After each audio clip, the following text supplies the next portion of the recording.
नमस्कार दोस्तों, स्वागत है आपका स्टडी फॉर सिविल सर्विसेज में। वीडियो को पूरा देखिए। कोई भी आपका फीडबैक है, कोई सजेशन है, तुरंत वीडियो में कमेंट करके जरूर बताइए। अच्छा लगे तो वीडियो लाइक जरूर कर लीजिए और ऐसे वीडियो लगातार फ्री में पाने के लिए चैनल को तुरंत सब्सक्राइब कर लीजिए और बेल आइकन को जरूर टैप कर लीजिए ताकि आगे भी सारे वीडियो आपको मिलते रहे। यूट्यूब में फॉलो करते हैं तो प्लीज ये वाला फ्री टेलीग्राम चैनल जरूर ज्वाइन कर लीजिएगा। सारे नोटिफिकेशन, सारे अपडेट यहीं पे आते हैं, ध्यान रखिएगा। स्टडी फॉर सिविल सर्विसेज का कोई भी पेड ग्रुप अगर आपको ज्वाइन करना है तो सिर्फ 856488053096908523864455 यही नंबर है हमारे, सिर्फ जहां पे कॉल या व्हाट्सएप कर सकते हैं।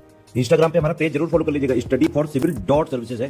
ट्विटर पे हमको जरूर फॉलो कर लीजिएगा, @study for civils है। नमस्कार दोस्तों, स्वागत है आपका स्टडी फॉर एग्जाम्स में। दोस्तों, वीडियो एग्जाम के लिए जीएस सीरीज का यह 15वां वीडियो है। इससे पहले 14 वीडियो आ चुकी है। आप लोगों ने अगर वो वीडियो नहीं देखी है तो प्लेलिस्ट में जाकर सभी वीडियो जरूर देख लीजिएगा। वीडियो शुरू करने से पहले मैं आपको बता दूं, UP PCS pre, BPSC, video exam सहित कई पेड कोर्स चल रहे हैं हमारे। अगर आप हमारा कोई पेड कोर्स ज्वाइन करना चाहते हैं तो ये 2 नंबर दिए गए हैं, यहाँ पे आप कॉल या व्हाट्सएप कर पेड ग्रुप की जानकारी प्राप्त कर सकते हैं। तो आइए वीडियो शुरू करते हैं और देखते हैं आज का पहला प्रश्न। पहला प्रश्न है, रामगंगा नदी उत्तर प्रदेश में किस जिले से प्रवेश करती है? मेरठ, गाजियाबाद, फतेहगढ़, बिजनौर। तो इसका जो सही आंसर हो जाएगा वह हो जाएगा आपका ऑप्शन डी, बिजनौर जिले से रामगंगा नदी उत्तर प्रदेश में प्रवेश करती है। रामगंगा नदी जो है यह गंगा की सहायक नदी है और इसका जो उद्गम है वह उत्तराखंड के गढ़वाल जिले में दूधतोली पहाड़ी से यह निकलती है और उत्तर प्रदेश में बिजनौर जिले से प्रवेश करती है। और इसकी जो लंबाई है वह कुल 596 किमी यह लंबी है, रामगंगा नदी। तो इसका ऑप्शन डी जो है वह सही है। अगला प्रश्न देखते हैं हम लोग। पूर्वांचल एक्सप्रेसवे कितने जिलों से होकर गुजरता है? 5, 7, 8, 9। तो इसका जो सही आंसर हो जाएगा वह हो जाएगा आपका ऑप्शन डी, 9 जिलों से होकर गुजरता है पूर्वांचल एक्सप्रेसवे। जिले कौन कौन से हैं? इनमें आपका लखनऊ, बाराबंकी, अमेठी, सुल्तानपुर, अयोध्या, अंबेडकर नगर, आजमगढ़, मऊ और गाजीपुर। और यह जो है 340 किमी यह लंबा है एक्सप्रेसवे, यह 6 लेन एक्सप्रेसवे है। तो इसका ऑप्शन डी जो है वह सही है। अगला प्रश्न देखते हैं हम लोग। Uttar Pradesh national law university की आधारशिला कहाँ रखी गई है? चित्रकूट में, आगरा में, प्रयागराज में, सहारनपुर में। तो इसका जो सही आंसर हो जाएगा वह हो जाएगा आपका ऑप्शन सी, प्रयागराज में Uttar Pradesh national law university की आधारशिला भारत के पूर्व राष्ट्रपति रामनाथ कोविंद जी ने इसकी आधारशिला रखी है। और उत्तर प्रदेश सरकार ने घोषणा किया है कि इस यूनिवर्सिटी का जो नामकरण किया जाएगा वह भारत के पहले राष्ट्रपति राजेंद्र प्रसाद के नाम पर रखी जाएगी। राजेंद्र प्रसाद के नाम पर यह यूनिवर्सिटी का नाम रखा जाएगा। तो इसका ऑप्शन सी जो है वह सही है, प्रयागराज में। अगला प्रश्न देखते हैं हम लोग। निम्नलिखित में से कौन कंप्यूटर का मस्तिष्क कहलाता है? Circuit board, CPU, memory, MPU. तो इसका जो सही आंसर हो जाएगा वह हो जाएगा आपका ऑप्शन सी, सीपीयू जो है कंप्यूटर का मस्तिष्क कहलाता है। CPU, central processing unit. और एमपीयू का जो फुल फॉर्म होता है वह आपका एमपीयू, मेमोरी प्रोटेक्शन यूनिट। तो इसका ऑप्शन बी जो है वह सही है। अगला प्रश्न देखते हैं हम लोग। शरीर के किस भाग में पित्त का निर्माण होता है? यकृत में, तिल्ली में, पित्ताशय की थैली में, अग्नाशय में। तो इसका जो सही आंसर हो जाएगा वह हो जाएगा आपका ऑप्शन ए, यकृत में पित्त का जो निर्माण होता है, पित्त का जो निर्माण होता है वह यकृत में होता है। और यह गहरे हरे पीले रंग का एक द्रव होता है जो पाचन में सहायक होता है, पित्त। तो इसका ऑप्शन ए जो है वह सही होता है, सही है। अगला प्रश्न देखते हैं हम लोग। निम्नलिखित में से गलत विकल्प का चयन करना है। आपके सामने कोयला खान दिए गए हैं और राज्य दिए गए हैं, कौन सा युग्म सही सम्मिलित नहीं है आपको ये बताना है। झरिया झारखंड, रानीगंज पश्चिम बंगाल, कोरबा छत्तीसगढ़, झारसुगुडा तेलंगाना। तो इसका जो असुमिलित युग्म है वह आपका ऑप्शन डी, झारसुगुडा कोयला खान जो है वह उड़ीसा में स्थित है, यह उड़ीसा में स्थित है। तो इसका असुमिलित युग्म जो है ऑप्शन डी है। बाकी तीनों जो है सही सुमिलित है। झरिया झारखंड में है, रानीगंज कोयला खान पश्चिम बंगाल में, कोरबा छत्तीसगढ़ में। तो इसका ऑप्शन डी जो है वह सही है। अगला प्रश्न देखते हैं हम लोग। निम्नलिखित में से कौन सी एक पत्रिका अबुल कलाम आज़ाद द्वारा निकाली गई थी? अल हिलाल, कॉमरेड, भारतीय समाजशास्त्री, जमींदार। तो इसका जो सही आंसर हो जाएगा वह हो जाएगा आपका ऑप्शन ए, अल हिलाल पत्रिका जो है वह अबुल कलाम आज़ाद द्वारा शुरू की गई थी। कब शुरू की गई थी? तो यह जो है 1912 में इसकी शुरुआत की गई थी। और यह एक साप्ताहिक पत्रिका थी उर्दू भाषा में। इसका जो प्रकाशन होता था वह उर्दू भाषा में होता था। तो इसका ऑप्शन ए जो है वह सही है। अगला प्रश्न देखते हैं हम लोग। कंप्यूटर का मॉनिटर होता है storage device, processing device, input device या आउटपुट डिवाइस। तो इसका जो सही आंसर होता है वह हो जाएगा आपका ऑप्शन डी। कंप्यूटर का जो मॉनिटर होता है वह आउटपुट डिवाइस होता है। इसका डी जो है वह सही है। अगला प्रश्न देखते हैं हम लोग। निम्नलिखित में से किसने भारत स्त्री मंडल की स्थापना की थी? सरला बाला देवी चौधरानी, एनी बेसेंट, सरोजिनी नायडू, रमाबाई। तो इसका जो सही आंसर हो जाएगा वह हो जाएगा आपका ऑप्शन ए। सरला बाला देवी चौधरानी ने 1910 में इलाहाबाद में भारत स्त्री मंडल की स्थापना की थी और इसका जो उद्देश्य था महिलाओं की स्थिति में सुधार करना इसका उद्देश्य था। तो इसका ऑप्शन ए जो है वह सही है। अगला प्रश्न देखते हैं हम लोग। निम्नलिखित में से किस देश की सीमा मृत सागर से नहीं लगती है? लेबनान, जॉर्डन, इजराइल, फिलिस्तीन। तो इसका जो सही आंसर हो जाएगा वह हो जाएगा आपका ऑप्शन ए। लेबनान की सीमा मृत सागर से नहीं लगती है। बाकी तीनों जॉर्डन, इजराइल और फिलिस्तीन की सीमा लगती है। लेबनान की जो राजधानी है वह बेरूत है लेबनान की राजधानी। और जॉर्डन की जो है वह अम्मान है। और इजराइल की जो है वह यरूशलेम है। इसी को लेकर जो है इजराइल और फिलिस्तीन में आप लोग अक्सर न्यूज़ में देखते होंगे विवाद होता है, लड़ाई होती रहती है इजराइल और फिलिस्तीन के बीच में। तो इसका ऑप्शन ए जो है वह सही है। लेबनान की सीमा मृत सागर से नहीं लगती है। अगला प्रश्न देखते हैं हम लोग।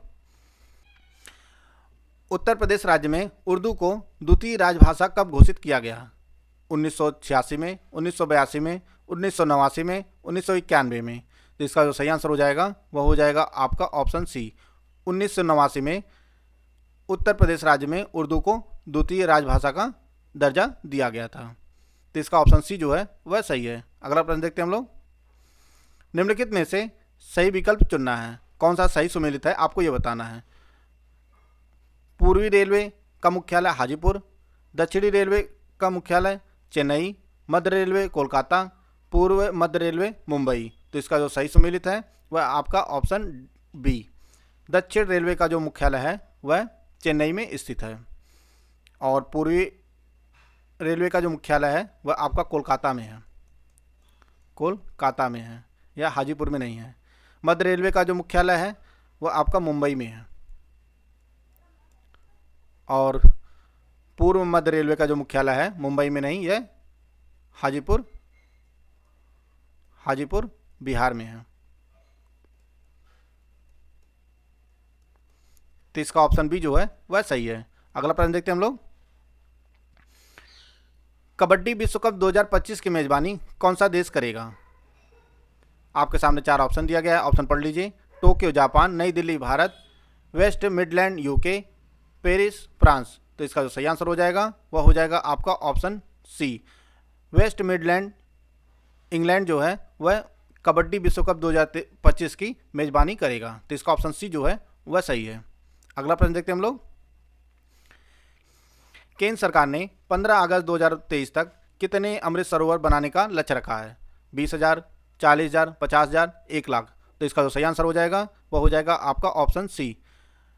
केंद्र सरकार ने 15 अगस्त 2023 तक कुल 50,000 अमृत सरोवर बनाने का लक्ष्य रखा है। मिशन अमृत सरोवर जो शुरू किया गया था वह 24 अप्रैल 2022 में इसकी शुरुआत की गई थी और इसका जो लक्ष्य रखा गया है 15 अगस्त 2023 तक 50,000 अमृत सरोवर का निर्माण करना है। और भारत का जो पहला अमृत सरोवर बनाया गया है वह रामपुर में, उत्तर प्रदेश रामपुर में भारत का पहला अमृत सरोवर का निर्माण किया गया है। तो इसका ऑप्शन सी जो है वह सही है। अगला प्रश्न देखते हैं हम लोग। निम्नलिखित वेदांग में से किसे वेद के मुख का दर्जा प्राप्त है? छंद को, शिक्षा को, व्याकरण को, ज्योतिष को। तो इसका जो सही आंसर हो जाएगा वह हो जाएगा आपका ऑप्शन सी। व्याकरण को वेद पुरुष का मुख कहा गया है और वेदांगों की जो संख्या है वह 6 है। शिक्षा, कल्प, व्याकरण, ज्योतिष, छंद और निरुक्त, यह 6 वेदांग है और इसमें जो है व्याकरण को मुख का दर्जा प्राप्त है और ज्योतिष को जो है वह वेद पुरुष का नेत्र कहा जाता है। ज्योतिष को वेद पुरुष का नेत्र कहा जाता है। तो इसका ऑप्शन सी जो है वह सही है। अगला प्रश्न देखते हैं हम लोग। CPU का मुख्य घटक है control unit, memory, ALU, arithmetic logic unit या उपरोक्त सभी। तो इसका जो सही आंसर हो जाएंगे वह हो जाएगा आपका ऑप्शन डी। यह तीनों जो है वह CPU के मुख्य घटक हैं। तो इसका ऑप्शन डी जो है वह सही है। अगला प्रश्न देखते हैं हम लोग। भारतीय राष्ट्रीय कांग्रेस की प्रथम महिला अध्यक्ष कौन थी? सरोजिनी नायडू, विजय लक्ष्मी पंडित, एनी बेसेंट, इंदिरा गांधी। तो इसका जो सही आंसर हो जाएगा वह हो जाएगा आपका ऑप्शन सी। भारतीय राष्ट्रीय कांग्रेस की जो पहली महिला अध्यक्ष थी वह एनी बेसेंट थी और इन्होंने जो है 1917 में कोलकाता अधिवेशन की अध्यक्षता की थी। कोलकाता अधिवेशन की अध्यक्षता की थी और इन्होंने जो है 1916 में इंडियन होम रूल लीग की स्थापना की थी। तो इसका ऑप्शन सी जो है वह एनी बेसेंट, और यह जो है यह आयरलैंड की थी। एनी बेसेंट जो थी वह मूल रूप से आयरलैंड की थी। तो इसका ऑप्शन सी जो है वह सही है। अगला प्रश्न देखते हैं हम लोग। गांधी जी ने हरिजन कल्याण के हेतु अखिल भारतीय छुआछूत विरोधी लीग की स्थापना किस वर्ष की थी? 1933 में, 1932 में, 1934 में, 1936 में। तो इसका जो सही आंसर हो जाएगा वह हो जाएगा आपका ऑप्शन बी। गांधी जी ने हरिजन कल्याण के लिए अखिल भारतीय छुआछूत विरोधी लीग की जो स्थापना किए थे वह 1932 में। तो इसका ऑप्शन बी जो है वह सही है। 1927 में इसकी स्थापना हुई थी और इसका जो मुख्यालय है वह नई दिल्ली है। नई दिल्ली है। तो इसका ऑप्शन बी जो है वह सही है। अगला प्रश्न देखते हैं हम लोग। निम्नलिखित में से कौन एक आउटपुट डिवाइस का उदाहरण है? OCR, projector, mouse, web camera. तो इसका जो सही आंसर हो जाएगा वह हो जाएगा आपका ऑप्शन बी। प्रोजेक्टर जो है वह आउटपुट डिवाइस का उदाहरण है। इसका ऑप्शन बी जो है वह सही है। अगला प्रश्न देखते हैं हम लोग। लघुत्तर हिमालय में पर्वत की सबसे लंबी पर्वत श्रृंखला है? धौलाधर, महाभारत, पीर पंजाल, शिवालिक। तो इसका जो सही आंसर हो जाएगा वह हो जाएगा आपका ऑप्शन सी। लघुत्तर हिमालय की सबसे लंबी पर्वत श्रृंखला जो है वह पीर पंजाल है। तो इसका ऑप्शन सी जो है वह सही है। अगला प्रश्न देखते हैं हम लोग। निम्नलिखित में से किस राज्य में गर्मियों में पहला मानसून आता है? उत्तर प्रदेश में, राजस्थान में, केरल में, उड़ीसा में। तो इसका जो सही आंसर हो जाएगा वह हो जाएगा आपका ऑप्शन सी। केरल में गर्मियों में सबसे पहला मानसून आता है। भारत में जो है वह दो मानसूनों से बारिश होती है, एक दक्षिणी पश्चिमी मानसून से और दूसरा जो है वह उत्तर पूर्वी मानसून से। दक्षिणी पश्चिमी मानसून का जो टाइम पीरियड होता है वह जुलाई से सितंबर तक, और भारत के अधिकांश भागों में जो है इसी से वर्षा होती है, इसी मानसून से जुलाई से सितंबर तक। और सबसे पहले मानसून जो आता है वह केरल में आता है। जिसका ऑप्शन सी जो है वह सही है। गूगल क्रोम में गुप्त रूप से ब्राउज करने के लिए निम्न में से किसका उपयोग किया जाता है? आपके सामने चार ऑप्शन दिया गया है, new tab, new window, new incognito window, bookmark. तो इसका जो सही आंसर हो जाएगा वह हो जाएगा आपका option C, new incognito window का उपयोग किया जाता है कुछ भी गुप्त रूप से सर्च करने के लिए गूगल क्रोम में। तो इसका ऑप्शन सी जो है वह सही है। अगला प्रश्न देखते हैं हम लोग।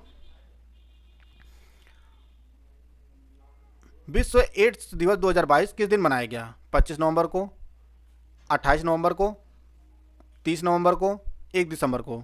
तो इसका जो सही आंसर हो जाएगा वह हो जाएगा आपका ऑप्शन डी, 1 दिसंबर को जो है वह विश्व एड्स दिवस 2022 मनाया गया। और इसकी जो थीम रखी गई है वह एक्यूलाइज इसकी थीम है विश्व एड्स दिवस 2022 की।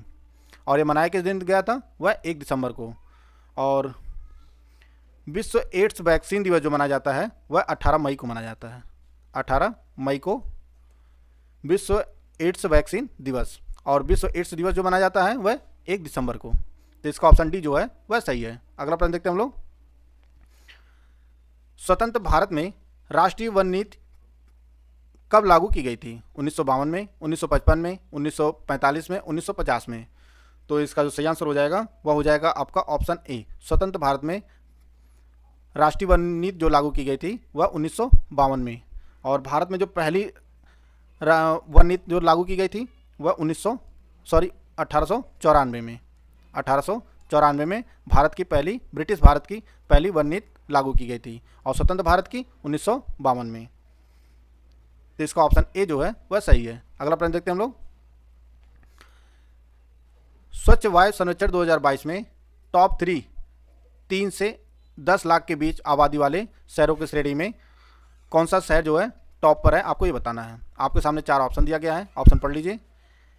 इसका जो सही आंसर हो जाएगा वह हो जाएगा आपका ऑप्शन सी, मुरादाबाद, फिरोजाबाद और अमरावती। यह 3 शहर जो है वह 3 से 10 लाख की आबादी वाले शहरों में जो है श्रेणी में वह टॉप पर है। और 10 लाख से अधिक आबादी वाले शहरों में वह आपका लखनऊ,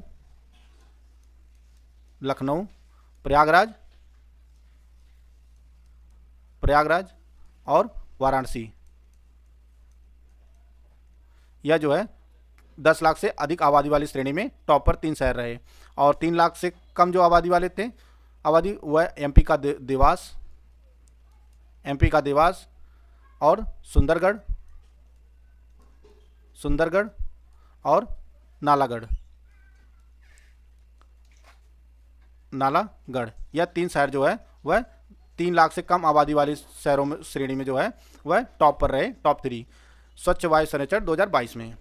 और 3 से 10 लाख के बीच आबादी वाले शहरों की श्रेणी में जो है वह मुरादाबाद, फिरोजाबाद और अमरावती रहे, 3 शहर टॉप पर।